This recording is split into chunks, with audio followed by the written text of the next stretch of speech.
पदाधिकारीगण हैं और इस कार्यक्रम की अध्यक्षता कर रही मैडम, मंच पर जितने हमारे अति विशिष्ट वरिष्ठ साथी बैठे हैं और इस सभा में जितने नौजवान साथी, हम उम्र और बुजुर्ग, आप सबको जय भीम और सलाम।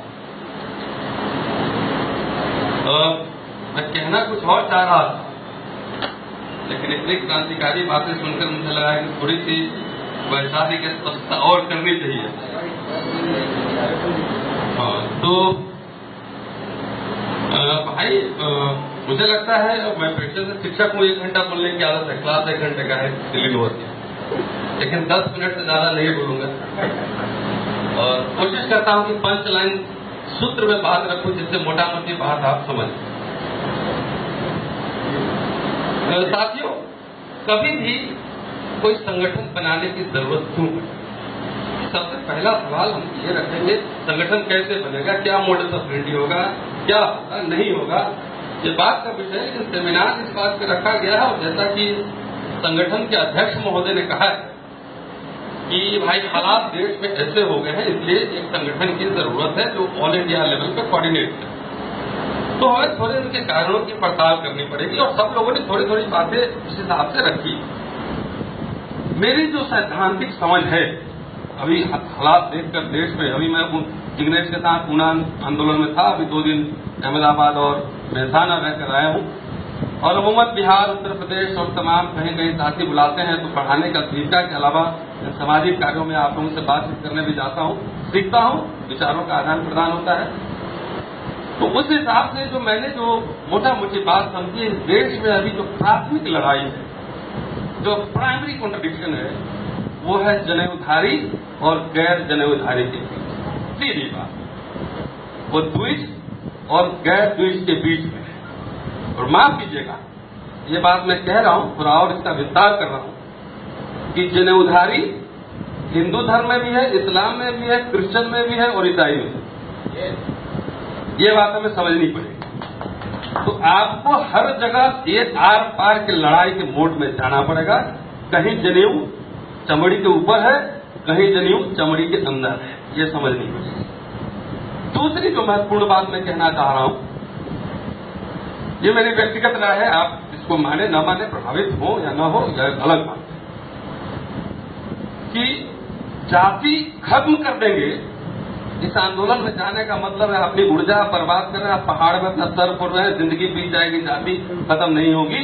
और पिछले से गृहयुद्ध, ये वर्ल्ड वार से भी ज्यादा लंबा लड़ाई भारत में चल रहा है, 2500 वर्ष से जातिवाद को खत्म करने की लड़ाई चल रही है गौतम बुद्ध के जमाने से, लेकिन खत्म नहीं।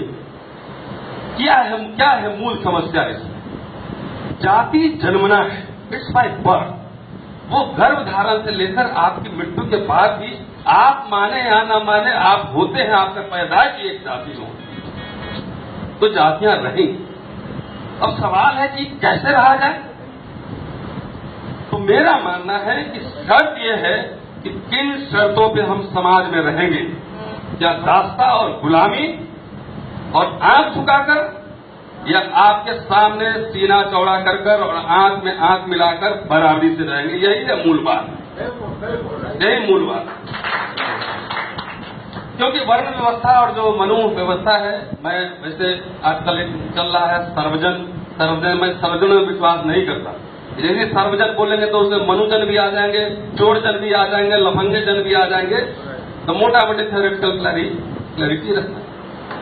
दूसरी बात, अभी हमारे नौजवान साथी लोग जाति जाति की बात कर रहे हैं, तो आपको एक सैद्धांतिक समझ दिमाग में जरूर रखना चाहिए।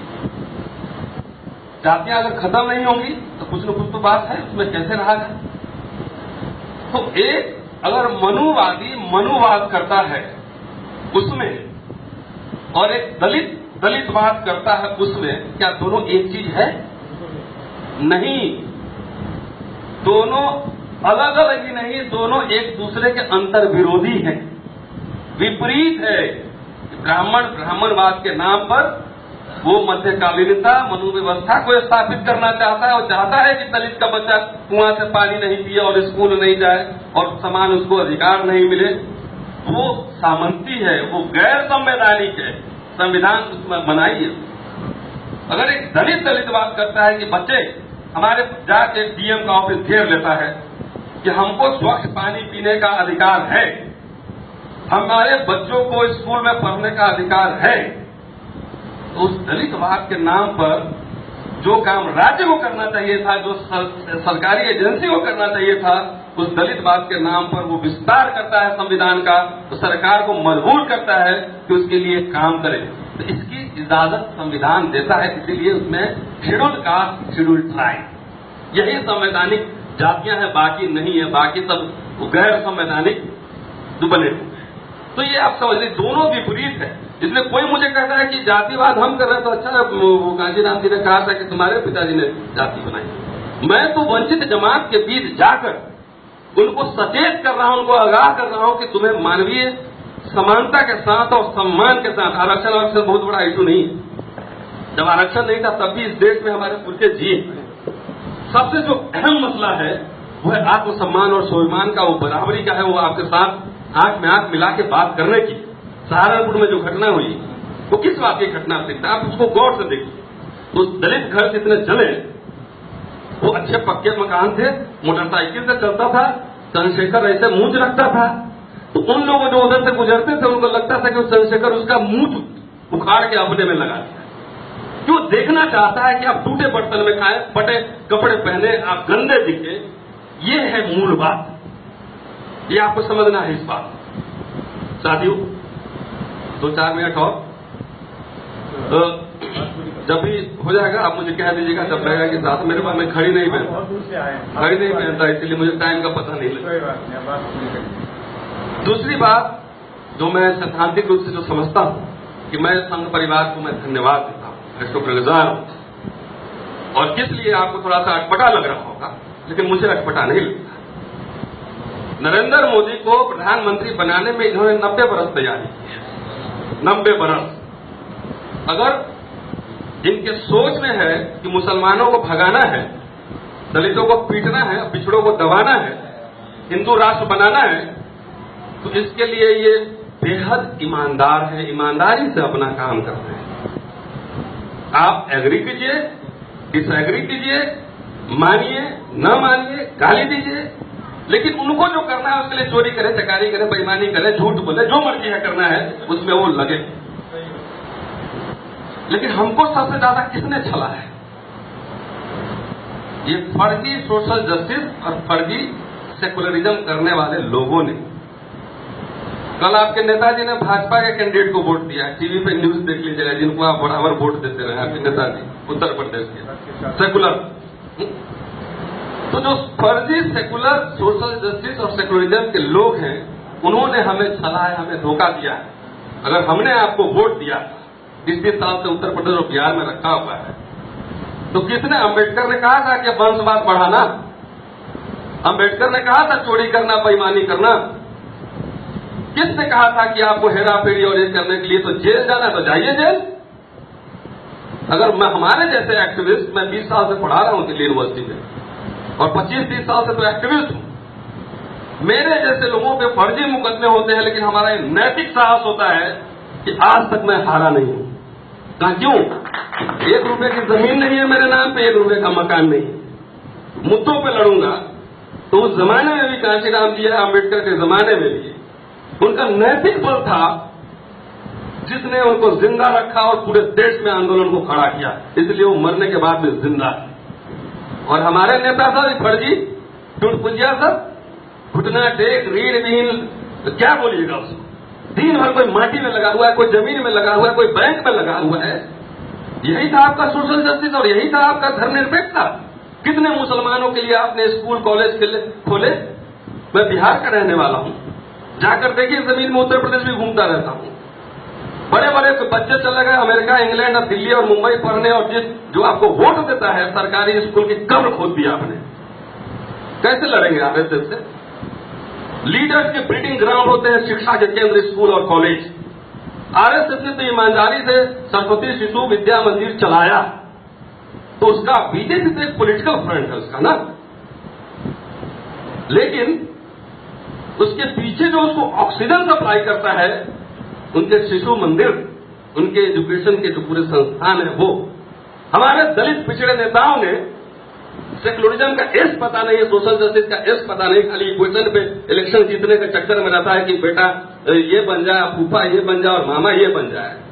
क्या उन्होंने सावित्रीबाई फूले शिशु विहार खोले? नहीं खोले ना। ये समझना पड़ेगा। इसलिए मुझे जो मैं एक पॉलिटिकल एक्टिविस्ट हूं और राजनीति गंदी नहीं होती है, माफ कीजिएगा। राजनीति गंदी नहीं होती तो डॉक्टर अम्बेडकर यूं ही नहीं बोले थे कि जाओ अपने दीवारों पर लिख दो इस देश का हुक्मरान बनना है। और ये जो पूरा उनका 26 नवंबर 1949 का भाषण है, आप एक बार पढ़िएगा, उसको विस्तार में नहीं जाओ। जो लोग कहते हैं कि राजनीति गंदी है, वो समझिए आपको गुमराह करते हैं। बोलते हैं ऐसा एक काम करो, आप मत करो, मेरा बेटा करेगा, मेरी बेबी करेगी, मेरी बेटी करेगी। तो राजनीति गंदी है तो बीवी बेटी से और बेटा बहू से क्यों कराते हो? ये तो सवाल पूछना पड़ेगा। ये आपको डीपोलिटिसाइज करके कि आप बाबू बनो और राजनीति हम करेंगे, तो राजनीति गंदी नहीं, ये समझिए। एक पॉलिटिकल एक्टिविस्ट होने के नाते मेरी एक समझ है, व्यापक है, और मुझे लगता है कि संगठन बनने के हजारों संगठन है। उसमें 2 मिनट उसमें बोलूंगा। और देखिए, इस देश में अभी जो हालात हैं, मोटा मोटी तौर पर रिसर्चर की तरह सेमिनार में बात करूंगा तो दूसरी तरफ बात करूंगा, बारीकियों में जाऊंगा, लेकिन अभी उतना समय नहीं, इसलिए मोटा मोटी बताऊंगा। मुसलमानों, खास तौर से अल्पसंख्यक, मोटा मोटी रखिए, मुसलमानों से देशभक्ति का सर्टिफिकेट और दलित पिछड़ों से मेरिट का सर्टिफिकेट मांग रहे हैं जो लोग, और आदिवासी का जंगल जमीन लूटने पे लगे हुए, सीधा सीधा दिख रहा है। तो समय आ गया है, आप लोग बैकवर्ड पे चलते हैं, और बैकवर्ड पर चलिएगा तो एलबीडब्ल्यू होने के ज्यादा चांस। जो लोग आपसे सर्टिफिकेट मांग रहे हैं, कभी पलट के जरा पूछो तो सही कि तुम अपना सर्टिफिकेट दिखाओ, तुम अपनी देशभक्ति का सर्टिफिकेट दो, तुम अपनी काबिलियत का सर्टिफिकेट दो। उनसे तो एक बार पूछिए, अब नहीं पूछते। सबसे इनको डर लगता है सवालों से, क्योंकि उसके जड़ में जो है अंधविश्वास है, वो मिथक। इसलिए सवाल उलट के पूछ रहे, कितने मारोगे, कितने मारोगे? और मॉल में लिंचिंग करने वाले को माफ कीजिएगा, बहादुर लोग नहीं, डरपोक लोगों से, क्योंकि डरपोक लोग भीड़ में हमला करते हैं, बहादुर लोग को अकेले सीना तान के खड़े रहते हैं। तो ये मैं कहना चाह रहा हूं कि कुछ लोगों के पेट में घी नहीं पसता है, उसी तरह कुछ लोगों के हाथ में सत्ता पसती नहीं। 3 बरस में अलवलाद है पूरा। आप अगर देखिए तो इस देश में मुसलमानों ने 674 बरस शासन किया। जोड़ लीजिएगा, डेट वेट गणित बैठा लीजिएगा, 674 बरस, 674 ईयर्स शासन किया।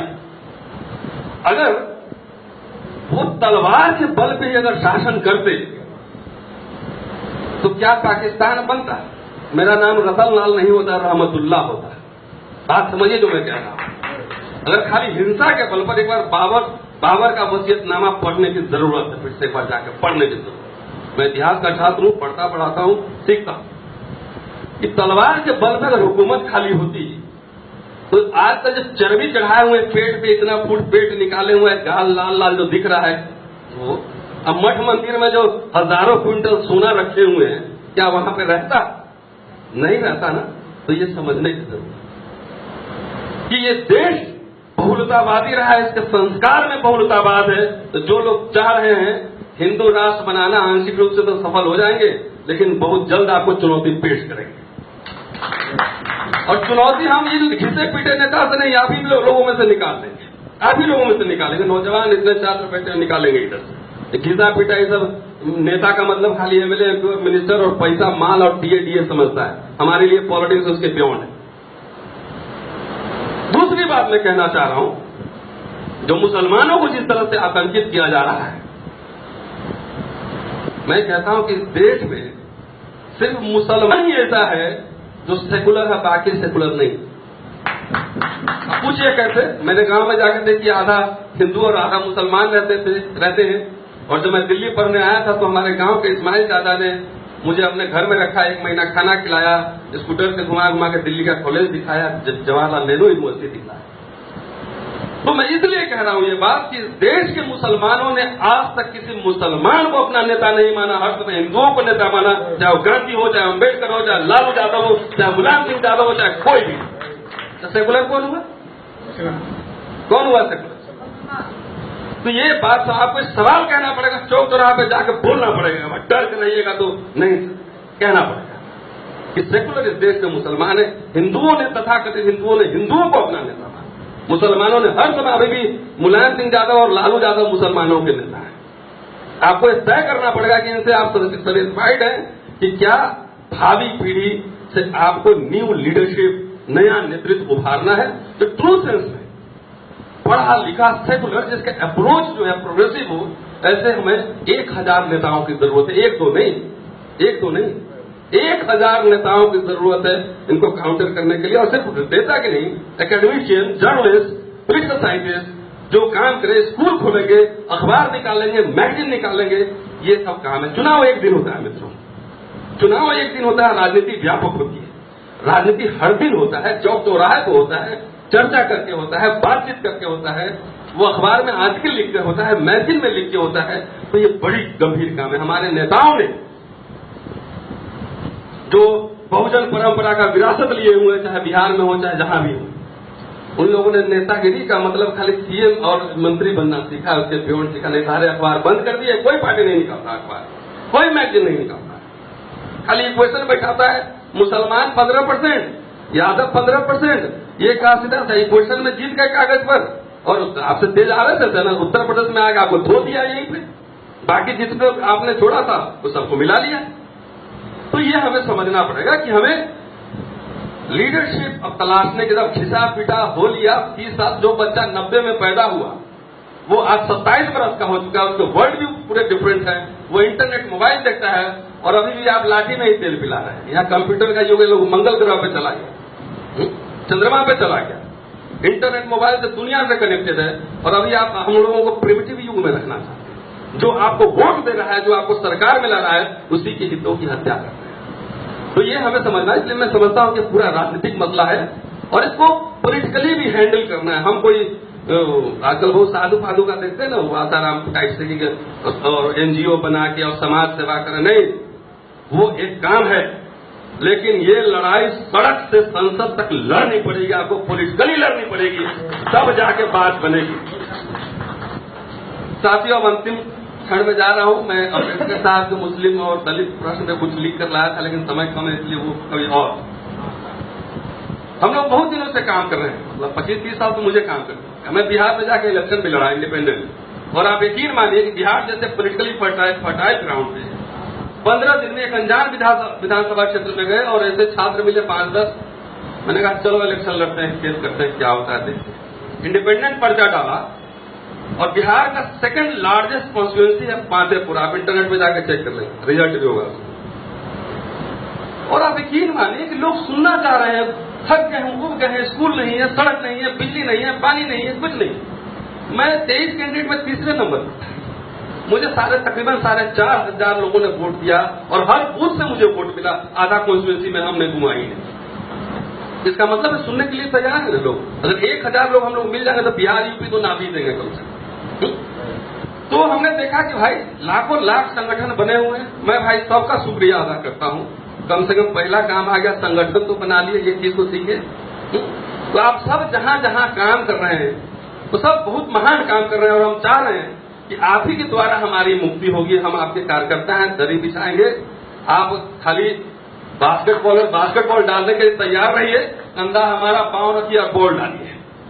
ये अलग अलग जो बैठे हुए कि अकेले हम गोल करेंगे तो आप जिंदगी में कभी नहीं गोल करेंगे। संघ परिवार से सीखिए कि वो पूरा टीम की तरह काम करता है।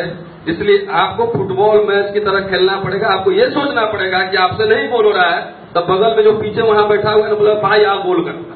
अकेले अकेले गोल के चक्कर में पड़े हुए हैं। इसीलिए बहुजन राजनीति, श्रमवंशी लोग मारे जा रहे हैं, इसीलिए दमन हो रहा है। इसी सिलसिले में पिछले 4 जून को मैं और डॉक्टर एस एन गौतम बैठे हुए, मिलिंद साहब बैठे हुए, जिग्नेश मेवानी था और कई मतलब देश के कम से कम 10 राज्यों के प्रतिनिधि उस भारत समाज संस्थान लोधी रोड में हम लोगों ने एक मीटिंग की कि हम लोग क्या कर सकते हैं आगे। बहुत डूब चुके हैं, मैं प्रोफेसर हूं, दाल रोटी के लिए मुझे कोई टेंशन नहीं है और चाहते हैं वाकई हम लोग इसलिए यहाँ बैठे हुए हैं कि वाकई हम लोग कम से कम एक कॉमन बात यह है कि सब लोग हम लोग परिवर्तन करना चाहते हैं। ये समाज की तत्कालीन परिस्थिति है, उससे हम लोग खुश नहीं, यही कॉमन धागा है हम लोग के पीछे। तभी मैं दिल्ली से आया, तभी हम लोग दिल्ली बाहर से आए, चलिए देखते हैं क्या होता है। 4 जून को हमने मीटिंग की और हम लोग का जो पूरा कंक्लूजन हुआ कि भाई ऐसा है, हमारा न कोई प्रेसिडेंट है, न सेक्रेटरी, ना हमको महान बनना है, ना हमको MP बनना है, ना MLA बनना है। राष्ट्रीय बहुजन समन्वय समिति कि जितने हम लोग संपर्क कर सकते हैं भारत में जो काम करने वाले संगठन है, 10 राज्यों से हम लोगों ने तकरीबन कांटेक्ट किया है कि एक दिन आप दिल्ली में आइए। 24 सितंबर आप सबको न्योता पहले दे देना।